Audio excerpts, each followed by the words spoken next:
emergency? Search and rescue in progress.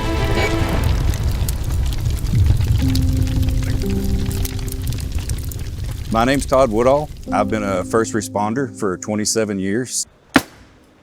Did 5 years as a paramedic, and in 2003 I hired on with the Grapevine Fire Department, and I've been with Grapevine for 22 years. Medics in additional aid that place respond that fire too.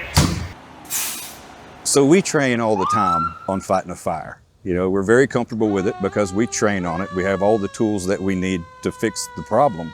That's what we do really in the fire service, is fix problems, whether it's a fire or a wreck or an EMS call. And we're really, really good at that. But it's things we can see, right? We can fix things we can see. When you can't see it, and it's something that you haven't trained on a lot, and you don't have the tools to fix it, that's a problem. I think that's a disconnect in the fire service, is we're really good at helping other people, but we suck at helping ourselves. And that's the reason I'm here, is to try to break that stigma and help everybody realize that it's okay to help yourself. You know, we do enough for everyone else. Sometimes we need to do something for ourselves too.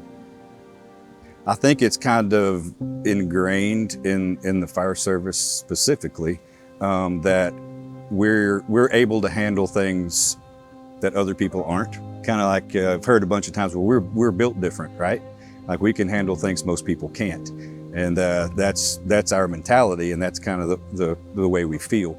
And in reality, that's pretty misleading, because we're not built any different than anybody else. And we deal with the same problems that everybody else deals with, you know, life problems, marriage problems, all the other things. But we also have, you know, all the things that we see also on top of that. So we like to think that we're made of steel and we can handle anything, but eventually it catches up to all of us.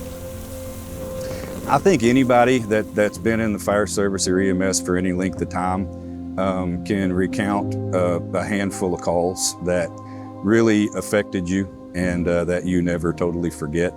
I've had several over the last 27 years. So the first call that I can remember that actually really bothered me, I was actually working in Brownwood at the time. This was back in 2000. I'm dating myself a little bit, but it's been that long ago. I've been in EMS about a year and a half. And I had my first 2 pediatric CPRs within 8 hours of each other. One of them was a SIDS call early in the morning. My oldest was less than a year old at the time, so similar age. Baby didn't make it. It was pretty tough. That afternoon, we had a 9-year-old that drowned at the Howard Payne pool. So we showed up and did everything we could. And that's kind of the hard part of our job sometimes. You can do everything right and it still doesn't work. A lot of jobs, if you do everything right, you know, you get an attaboy. And sometimes we do all we can do and it's just not enough. And I remember going home from that shift and I told my wife, I said, I don't know if this is what I'm supposed to do. Roger is fully involved.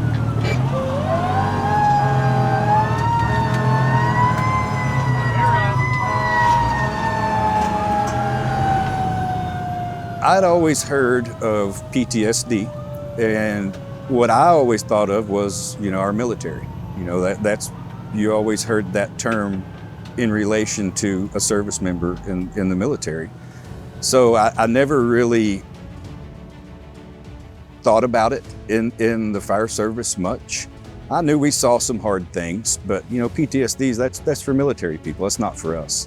I've learned now, you know, through therapy and through training, that it's exactly what we're dealing with.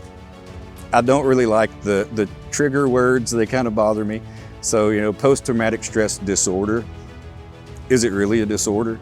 I mean, it's post-traumatic stress.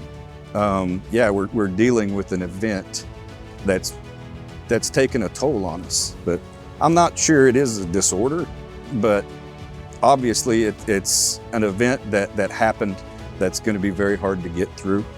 And it's taken us a long time in the fire service for us to start taking it serious and realizing that that's exactly what's going on. And I think we've turned a corner on that. But still there's a lot of people that don't know. And there's help out there to overcome. And luckily we have learned from decades of military service, and with EMDR and therapy, stuff like that, there's a solution to the problem. And I didn't know that for a long time. And when I finally went to therapy, it was a life-changing thing for me. And it seems like voodoo witchcraft, the whole process of it, it's hard for me to explain. All I can tell you is it works. And within 6 weeks, I was back to where I was. I mean, it's a process that takes a while, but I can tell you with every treatment, I felt better and kind of got back to my old self. My only regret is not doing it sooner.